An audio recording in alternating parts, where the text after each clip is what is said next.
Plus one കുട്ടികളെ എല്ലാവർക്കും നമസ്കാരം. രാഹുൽ സാറാണ്. നമ്മൾ ഇന്നത്തെ ക്ലാസ്സിൽ ഡിസ്കസ് ചെയ്യാൻ പോകുന്നത് വീഡിയോസ് എങ്ങനെ വന്നുകൊണ്ടിരിക്കുകയാണ്.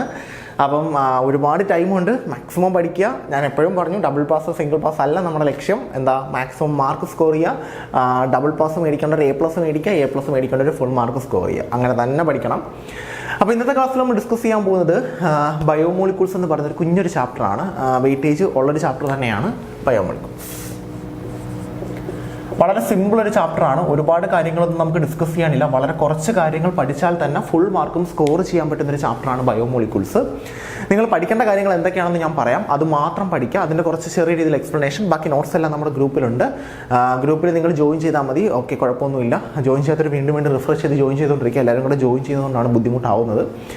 അപ്പം ബയോമോളിക്യൂൾസിൻ്റെ കാര്യങ്ങളായിരിക്കും നമ്മൾ ഇന്നത്തെ ക്ലാസ്സിൽ ഡിസ്കസ് ചെയ്യാൻ പോകുന്നത്. ബയോമോളിക്യൂൾസിന് എന്തൊക്കെ പഠിക്കണം, ഏതൊക്കെ രീതിയിലാണ് ബയോമോളിക്യൂൾസിൻ്റെ ക്വസ്റ്റ്യൻ ചോദിക്കുന്നത്, ഈ കാര്യങ്ങളായിരിക്കും നമ്മൾ പറയാൻ പോകുന്നത്. അതിൽ ആദ്യം തന്നെ നിങ്ങൾ ബയോമോളിക്യൂൾസിൽ പഠിക്കേണ്ടത് കാർബോഹൈഡ്രേറ്റ്സിൻ്റെ ക്ലാസിഫിക്കേഷനാണ്. കാർബോഹൈഡ്രേറ്റ്സിൻ്റെ ക്ലാസിഫിക്കേഷൻ. കാർബോഹൈഡ്രേറ്റ്സിനെ നമ്മൾ 3ആയിട്ട് ക്ലാസിഫൈ ചെയ്യുന്നുണ്ട്. ഏതൊക്കെയാ? മോണോസാക്രൈഡ് ബേസ്ഡ് ഓൺ ഹൈഡ്രോളിസിസ് ആണ്. Based on hydrolysis. ഹൈഡ്രോളിസിസിന്റെ ബേസിൽ നമ്മൾ കാർബോഹൈഡ്രേറ്റ്സിനെ 3ആയിട്ട് ക്ലാസിഫൈ ചെയ്യുന്നുണ്ട്. ഏതൊക്കെയാ? Monosaccharide, then oligosaccharide, then polysaccharide. ഇത് ഡയറക്റ്റായിട്ട് ചോദിക്കാം. കാർബോഹൈഡ്രേറ്റ്സിൻ്റെ ക്ലാസിഫിക്കേഷൻ എന്താണെന്ന് പറഞ്ഞ് 2-3 മാർക്കിന് ചോദിക്കാം. അല്ലെങ്കിൽ എന്താണ് ഒളിഗോസാക്രൈഡ്, എന്തിൻ്റെ ബേസിലാണ് കാർബോഹൈഡ്രേറ്റ്സിനെ ക്ലാസിഫൈ ചെയ്യുന്നത്, അല്ലെങ്കിൽ മോണോസാക്രൈഡ്, ഒളിഗോസാക്രൈഡ്, പോളിസാക്രൈഡ് എന്ന് എന്തിൻ്റെ ബേസിലാണ് ക്ലാസിഫൈ ചെയ്യുന്നത്, ബേസ്ഡ് ഓൺ ഹൈഡ്രോളിസിസ്. അല്ലെങ്കിൽ ഒളിഗോസാക്രൈഡ് എന്താണ്, പോളിസാക്രൈഡിനൊരു എക്സാമ്പിൾ എഴുതുക. ഇങ്ങനെ പല രീതിയിൽ ക്വസ്റ്റ്യൻ ചോദിക്കാം. എന്താ മോണോസാക്രൈഡ്? ഇനി ഹൈഡ്രലൈസ് ചെയ്യാൻ പറ്റാത്ത കാർബോഹൈഡ്രേറ്റ്സിനെ വിളിക്കുന്ന പേരാണ് മോണോസാക്രൈഡ്. ഹൈഡ്രലൈസ് ചെയ്ത് കഴിഞ്ഞാൽ 2 മുതൽ 10 വരെ മോണോസാക്രൈഡ്സിനെ തരുന്ന ആൾക്കാരെ വിളിക്കുന്ന പേരാണ് ഒളിഗോ. ഒളിഗോയെ പിന്നെയും 2 തരുന്നതെങ്കിൽ ഡൈ എന്നും, 3 തരുന്നതെങ്കിൽ ട്രൈ എന്നും, 4 തരുന്നതെങ്കിൽ ടെട്രാ പെൻഡാ ഹെക്സ അങ്ങനെ ക്ലാസിഫൈ ചെയ്യുന്നു. ഇനി പോളിസാക്രൈഡ്സ് ആണെങ്കിൽ 10ൽ കൂടുതൽ മോണോസാക്രൈഡ്സിനെ ഹൈഡ്രലൈസ് ചെയ്യുമ്പോൾ തന്നു കഴിഞ്ഞാൽ അതിനെ വിളിക്കുന്ന പേരാണ് പോളിസാക്രൈഡ്. ഈ ഒളിഗോസാക്രൈഡ്സിന് നമ്മൾ എക്സാമ്പിൾ 2 പഠിച്ചു വെച്ചേക്കുക. സൂക്രോസോ ലാക്ടോസോ ഒക്കെ പഠിച്ചു വെച്ചേക്കുക. ദെൻ പോളിസാക്രൈഡ്സിന് എക്സാമ്പിൾ പഠിച്ചു വെച്ചേക്കുക. നിങ്ങൾക്ക് അറിയാവുന്ന എക്സാമ്പിൾ തന്നെയാണ് ഗ്ലൈക്കോജൻ, സ്റ്റാർച്ച്, സെല്ലുലോസ്. ഇതൊക്കെ പോളിസാക്രൈഡ്സിന് എക്സാമ്പിളാണ്. അതിനകത്ത് ഈ ഗ്ലൈക്കോജനെ നമ്മൾ അനിമൽ സ്റ്റാർച്ച് എന്നാണ് വിളിക്കുന്നത്.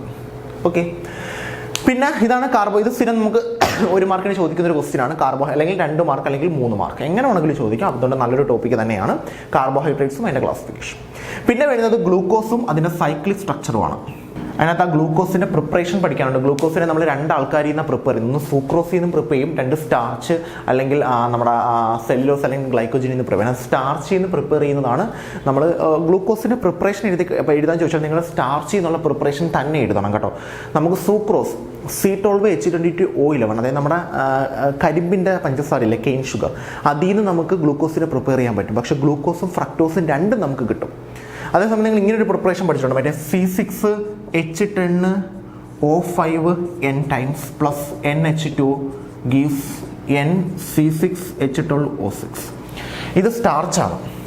സ്റ്റാർച്ചിൽ നിന്നുള്ള പ്രിപ്പറേഷൻ, അതാണ് ഗ്ലൂക്കോസിൻ്റെ പ്രിപ്പറേഷൻ ചോദിച്ചാൽ നിങ്ങൾ എഴുതേണ്ടത്. അല്ലാതെ നിങ്ങൾ വേറൊരു പ്രിപ്പറേഷൻ പഠിച്ചിട്ടുണ്ട്. C12H22O11 plus H2O gives C6H12O6 plus C6H12O6. ഇത് ഗ്ലൂക്കോസും ഇത് ഫ്രക്ടോസുമാണ്. അപ്പം ഇത് എഴുതരുത് നിങ്ങൾ. ഗ്ലൂക്കോസിൻ്റെ പ്രിപ്പറേഷൻ ചോദിച്ചാൽ ഡെഫിനറ്റ്ലി സ്റ്റാർച്ച് എന്നുള്ളത് എഴുതാം. പിന്നെ ഗ്ലൂക്കോസിൻ്റെ സ്ട്രക്ചർ കണ്ടുപിടിക്കുന്നതിൻ്റെ ഒരു റിയാക്ഷൻ ഉണ്ട്. HIയുമായിട്ട് റിയാക്ട് ചെയ്യുമ്പോൾ N-ഹെക്സൈൻ കിട്ടുന്നു. ദെൻ കാർബണൈൽ ഗ്രൂപ്പ് ഉണ്ടെന്ന് കൺഫേം ചെയ്യാൻ ഹൈഡ്രജൻ സൈനൈഡുമായിട്ട് റിയാക്ട് ചെയ്യുമ്പോൾ സയാനോ ഹൈഡ്രിൻ, പിന്നെ ഓക്സൈം ഹൈഡ്രോക്സിൽ അമീനോട്ട് റിയാക്ട് ചെയ്യുമ്പോൾ ഓക്സൈം കിട്ടും. അപ്പോൾ കാർബണൈൽ ഗ്രൂപ്പ് കൺഫേം ചെയ്തു.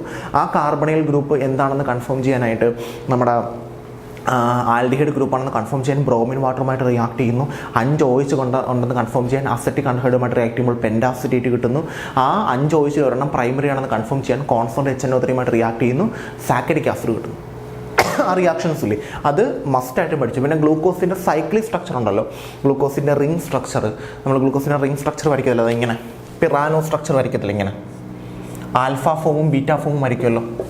ഇങ്ങനെ OH CH2OH എന്ന് പറഞ്ഞ് നമ്മൾ സൈക്ലിക് സ്ട്രക്ചർ പഠിക്കില്ലേ, ആൽഫ ഫോം ബീറ്റ ഫോം, അത് രണ്ടും മസ്റ്റായിട്ട് പഠിച്ചു വെച്ചേക്കണം. അപ്പോൾ ഗ്ലൂക്കോസിന് ഇത്രയും കാര്യങ്ങളാണ് പഠിക്കണം. ഒന്ന് ഗ്ലൂക്കോസിൻ്റെ പ്രിപ്പറേഷൻ, അത് സ്റ്റാർച്ച് എന്നുള്ളത് തന്നെ പഠിക്കണം.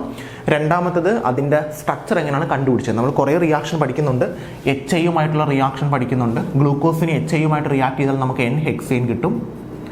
അങ്ങനെയാണ് നമ്മൾ ഗ്ലൂക്കോസിനകത്ത് 6 കാർബൺ ഉണ്ടെന്ന് കൺഫേം ചെയ്തത്. പിന്നെ നമ്മൾ HCN-ഉം NH2OH-ഉമായിട്ട് റിയാക്ട് ചെയ്യിപ്പിച്ചു ഗ്ലൂക്കോസിനെ. HCN-ഉമായിട്ട് റിയാക്ട് ചെയ്യുമ്പോൾ സയാനോ ഹൈഡ്രജൻ കിട്ടും ഗ്ലൂക്കോസ്. NH2OH-ഉമായിട്ട് റിയാക്ട് ചെയ്യുമ്പോൾ ഓക്സൈൻ കിട്ടും. അങ്ങനെയാണ് ഗ്ലൂക്കോസിനകത്ത് കാർബണിൽ ഗ്രൂപ്പ് ഏതാ, C ഡബിൾ ബോണ്ടോ ഗ്രൂപ്പ് ഉണ്ടെന്ന് കൺഫേം ചെയ്തത്. പിന്നെ ആ C ഡബിൾ ബോണ്ടോ ഗ്രൂപ്പ് എന്താണെന്ന് കൺഫേം ചെയ്യാൻ, ആൽഡിഹൈഡ് ആണെന്ന് കൺഫേം ചെയ്യാനായിട്ട് നമ്മൾ എന്തുമായിട്ട് റിയാക്ട് ചെയ്യിപ്പിച്ചു, ബ്രോമിൻ വാട്ടറുമായിട്ട് റിയാക്ട് ചെയ്യിപ്പിച്ചു. ബ്രോമിൻ വാട്ടറുമായിട്ട് റിയാക്ട് ചെയ്യിപ്പിച്ചു. അപ്പോൾ നമുക്ക് എന്ത് കിട്ടി, ബ്രോമിൻ വാട്ടറുമായിട്ട് റിയാക്ട് ചെയ്യിപ്പിച്ചപ്പോൾ ഗ്ലൂക്കോണിക് ആസിഡ് കിട്ടി. അങ്ങനെയാണ് നമ്മൾ എന്തെന്ന് കൺഫേം ചെയ്ത് ആൽഡിഹൈഡ് ആണെന്ന്. ഒരു ബോക്സൊക്കെ ഉണ്ട്, നോട്ടിനകത്തുണ്ട്, ഗ്ലൂക്കോണിക് ആസിഡ് ആൽഡിഹൈഡ് കിട്ടി. ഇനി ഇതിനകത്തോട്ട് നമ്മൾ അസെറ്റിക് അൺഹൈഡ്രേറ്റ് ആഡ് ചെയ്തു. അസെറ്റിക് അൺഹൈഡ്രേറ്റ് ആഡ് ചെയ്തപ്പോൾ നമുക്ക് പെൻറ്റാ അസെറ്റേറ്റ് കിട്ടി. അങ്ങനെയാണ് നമ്മൾ 5 OH ഗ്രൂപ്പ് ഉണ്ടെന്ന് കണ്ടുപിടിച്ചത് ഗ്ലൂക്കോസിനകത്ത്. ഇനി 5 OH-ൽ ഒരെണ്ണം പ്രൈമറി ആണെന്ന് കണ്ടുപിടിക്കാനായിട്ട് നമ്മൾ HNO3-യുമായിട്ട് റിയാക്ട് ചെയ്യിപ്പിച്ചു. നമുക്ക് സാക്കറിക് ആസിഡ് കിട്ടി. അങ്ങനെയാണ് ഒരെണ്ണം പ്രൈമറി. പിന്നാണ് നമ്മൾ ഗ്ലൂക്കോസിൻ്റെ സ്ട്രക്ചർ വരയ്ക്കുന്നത്. അതിനകത്താണ് സൈക്കിൾ സ്ട്രക്ചർ കിട്ടുന്നത്. മസ്റ്റാണ്, എക്സാമിൽ സ്ഥിരം ചോദിക്കുന്നതാണ്. 2 കാര്യങ്ങളാണ് പറഞ്ഞത്, carbohydrates classification, glucose and structure. പിന്നെ നമുക്ക് വരുന്നതെന്ന് പറയുന്നത് കുറച്ച് പോളിസാക്കറൈഡ്സും ഡൈസാക്കറൈഡ്സും ആണ്. ഈ ഡൈസാക്കറൈഡ്സിൽ നമുക്ക് 3 എണ്ണം പഠിക്കാനുണ്ട്, സൂക്രോസ്, മാൾട്ടോസ്, ലാക്ടോസ്. ഈ 3 എണ്ണം. ഇതിൻ്റെ മോണോസാക്കറൈഡ് എന്താണ്, റെഡ്യൂസിങ് ആണോ നോൺ റെഡ്യൂസിങ് ആണോ, ലിങ്കേജ് എങ്ങനെയാണ് വരുന്നത്. ഇവിടെ 1ാമത്തെ കാർബൺ 2ാമത്തെ കാർബണാണ് ലിങ്ക് ചെയ്യുന്നത്. ഇവിടെ വരുന്നത് ഗ്ലൂക്കോസും ഫ്രക്ടോസും ആണ്. ഇവിടെ മാൾട്ടോസിനകത്ത് 1ാമത്തെ 4ാമത്തെ കാർബണാണ്. ലാക്ടോസിനകത്ത് ഗ്ലൂക്കോസും ഗാലക്ടോസും ആണ്. ഇവിടെ രണ്ടും ഗ്ലൂക്കോസാണ്, ഇവിടെ ഗ്ലൂക്കോസും ഗാലക്ടോസും ആണ്. അവിടെ ലിങ്ക് വരുന്നതെന്ന് പറയുന്നത് 1,4 ലിങ്കേജ് ആണ്. പിന്നെ പോളിസാക്കറൈഡ്സ് 3 എണ്ണം പഠിക്കാനുണ്ട്, സ്റ്റാർച്ച്, സെല്ലുലോസ്, ഗ്ലൈക്കോജൻ. ഇതിൻ്റെ 3ൻ്റെയും മോണോസാക്കറൈഡ്സും പോളിസാക്കറൈഡ്സും. ഇത്രയാണ് കാർബോഹൈഡ്രേറ്റിൽ നിന്ന് ചോദിക്കുന്നത്. Carbohydrate classification, glucose, structure, polysaccharide, disaccharide.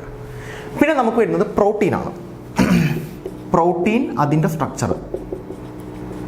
Protein എന്ന കേസിൽ നമുക്ക് 4 സ്ട്രക്ചർ പഠിക്കേണ്ടത്, primary structure, secondary structure, tertiary, quaternary. അത് പ്രൈമറി സ്ട്രക്ചർ എന്ന് പറയുമ്പോഴത്തേക്ക് അതിൻ്റെ സ്കെലിറ്റൽ സ്ട്രക്ചറാണ്. പ്രോട്ടീൻ എന്ത് സ്വഭാവമാണ് തീരുമാനിക്കുന്നത് അവരാണ്. അമിനോ ആസിഡിൻ്റെ സീക്വൻസ് ആണ്. സെക്കൻഡറിയിൽ 2 എണ്ണം ഉണ്ട്, ആൽഫ ഹെലിക്സും ബീറ്റ പ്ലീറ്റഡും. ടെർഷറിയിൽ 2 സ്ട്രക്ചർ ഉണ്ട്, ഗ്ലോബുലാറും ഫൈബ്രസും. ക്വാട്ടർണറി ആകുമ്പോഴത്തേക്ക് പ്രോട്ടീൻസിൻ്റെ ഫൈനൽ സ്ട്രക്ചറാണ്. മസ്റ്റായിട്ടും പഠിച്ചു വെച്ചേക്കണം, എക്സാമിന് ചോദിച്ചിട്ടുണ്ട്. പിന്നെ പ്രോട്ടീൻ്റെ കേസിൽ പഠിക്കേണ്ടത്, പ്രോട്ടീൻസിനെ നമ്മൾ 2ആയിട്ട് ക്ലാസിഫൈ ചെയ്യുന്നുണ്ട്, ഗ്ലോബുലാർ പ്രോട്ടീനും ഫൈബ്രസും. പ്രോട്ടീൻസിൻ്റെ ക്ലാസിഫിക്കേഷൻ പഠിച്ചു വെച്ചേക്കുക. പ്രോട്ടീൻ്റെ ക്ലാസിഫിക്കേഷൻ ചോദിച്ചാൽ പ്രോട്ടീൻസിനെ 2ആയിട്ട് ക്ലാസിഫൈ ചെയ്യുന്നുണ്ട്, ഗ്ലോബുലാറും ഫൈബ്രസും.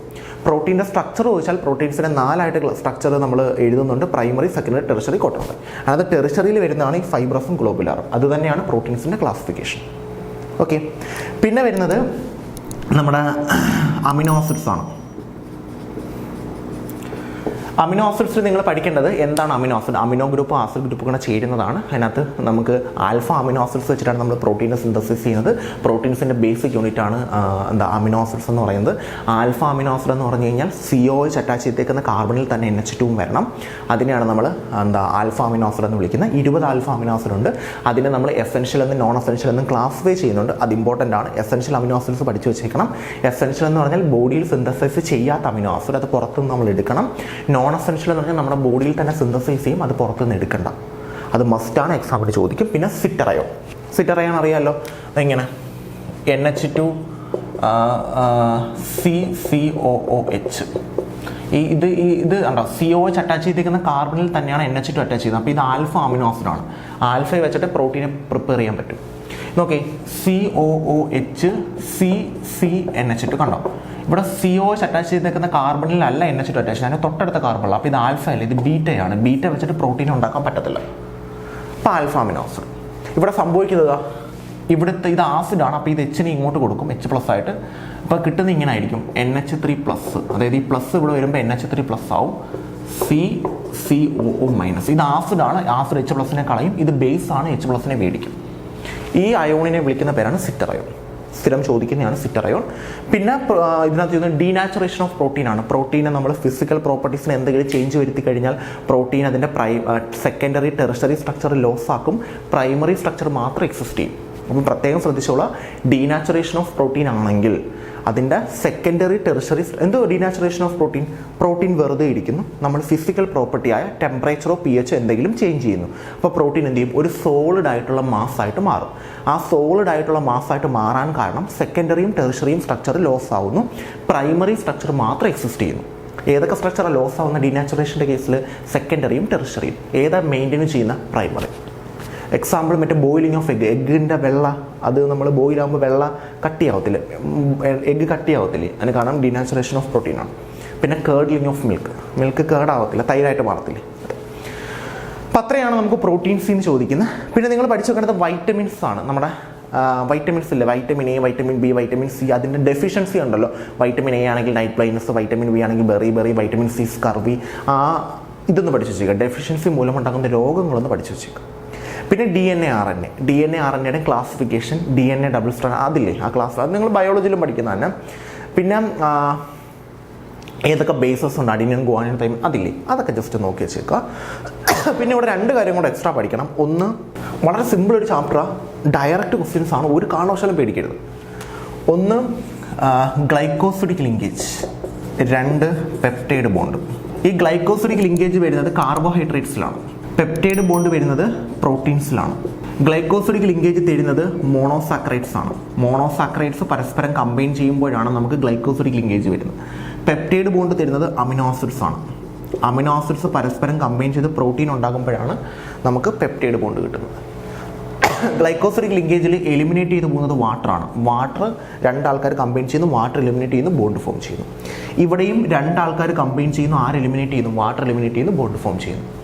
ഗ്ലൈക്കോസിഡിക് ലിങ്കേജ് ഇങ്ങനെയാണ്, COC. ഈ ലിങ്കേജിനെ വിളിക്കുന്ന പേരാണ് ഗ്ലൈക്കോസിഡിക് ലിങ്കേജ്. NHCO ഈ ലിങ്കേജിനെ വിളിക്കുന്ന പേരാണ് പെപ്റ്റൈഡ് ബോണ്ട്. ഇത് 2-3 വട്ടം നമുക്ക് ക്ലാസിഫൈ ചെയ്യാൻ ചോദിച്ചിട്ടുണ്ട്, എന്താണ് ഗ്ലൈക്കോസിഡിക് ലിങ്കേജ്, എന്താണ് പെപ്റ്റൈഡ് ബോണ്ട്. അപ്പം ഇതും കൂടെ ഒന്ന് നോക്കി വെച്ചേക്കും. അപ്പോൾ ഇത്രയും കാര്യങ്ങളാണ് അമിനോ ആസിഡ് നോക്കാനുള്ളത്. സിമ്പിൾ ചാപ്റ്ററാണ്, ഇത്രയും മാത്രം നോക്കിയാൽ ഫുൾ മാർക്കും സ്കോർ ചെയ്യാൻ പറ്റും. പ്രത്യേകിച്ച് പറയുകയാണ്, കമൻറ്റ് ബോക്സിൽ ചോദിക്കേണ്ട, ഇത്രയും കാര്യങ്ങൾ മാത്രം പഠിച്ചാൽ മതി, ഫുൾ മാർക്കും സ്കോർ ചെയ്യാൻ പറ്റും. ഓക്കെ, 1 കാർബോഹൈഡ്രേറ്റ്സ് ക്ലാസിഫിക്കേഷൻ, 2 ഗ്ലൂക്കോസിൻ്റെ സ്ട്രക്ചർ കണ്ടുപിടിക്കുന്ന സൈക്കിൾ സ്ട്രക്ചർ, 3 പ്രോട്ടീൻസിൻ്റെ ക്ലാസിഫിക്കേഷൻ, പ്രോട്ടീൻസിൻ്റെ സ്ട്രക്ചർ. പിന്നെ അമിനോ ആസിഡ് എന്താണ്, essential amino acid, non essential amino acid, zwitter ion, denaturation of protein. പിന്നെ വൈറ്റമിൻസ് ഡെഫിഷ്യൻസി. പിന്നെ ഹോർമോൺസും സ്റ്റെറോയിഡ്സും ഒന്ന് വായിച്ചു വെച്ചേക്കാം. എന്താണ് ഹോർമോൺ? ഡെഫിനിഷൻ ഒരു എക്സാമ്പിൾ. എന്താണ് സ്റ്റെറോയിഡ്? ഒരു എക്സാമ്പിൾ. ഓക്കെ, ഹോർമോൺസും സ്റ്റെറോയിഡ്സ്. പിന്നെ വരുന്നത് DNA എന്താണ്, RNA എന്താണ്, classification, glycosidic linkage, peptide bond. ഇത്രയും മാത്രം നോക്കിയിട്ട് പോയാൽ മതി, വേറെ ഒന്നിനെ പറ്റി നിങ്ങൾ ആലോചിക്കേണ്ട. ഈ ഗ്ലൂക്കോസിൻ്റെ സ്ട്രക്ചർ ഇരിക്കുന്ന റിയാക്ഷൻ മസ്റ്റായിട്ടും പഠിക്കണം. അവർ ചിലപ്പോൾ നമ്മുടെ നോർമലി ഓർഗാനിക് ചോദിച്ച് നടക്കുന്ന ആരൊക്കെ ഇട്ട് പ്രൊഡക്റ്റ് എഴുതാൻ പറഞ്ഞിട്ടുണ്ട്, എന്താണെന്ന് പറഞ്ഞു മസ്റ്റായിട്ടും ചോദിക്കും. പിന്നെ ഡൈസാക്രൈഡ്സും പോളിസാക്രൈഡ്സിന് എക്സാമ്പിൾ, ഏത് ടൈപ്പാണ് മോണോസാക്രൈഡ് യൂസ് ചെയ്യുന്നത്, എന്ത് ലിങ്കേജാണ് അവർക്ക് ഇടയിൽ വരുന്നത്, ആരൊക്കെയാണ് ലിങ്ക് ചെയ്യുന്നത്. ഓക്കെ, അത് മസ്റ്റായിട്ട് നോക്കിച്ചേക്കും. ഇത്രയും മാത്രം മതി ബയോമോളിക്യൂൾസിൽ. ഇത്രയും പഠിച്ചിട്ട് പോവാം, ഫുൾ മാർക്കും സ്കോർ ചെയ്യാൻ പറ്റും.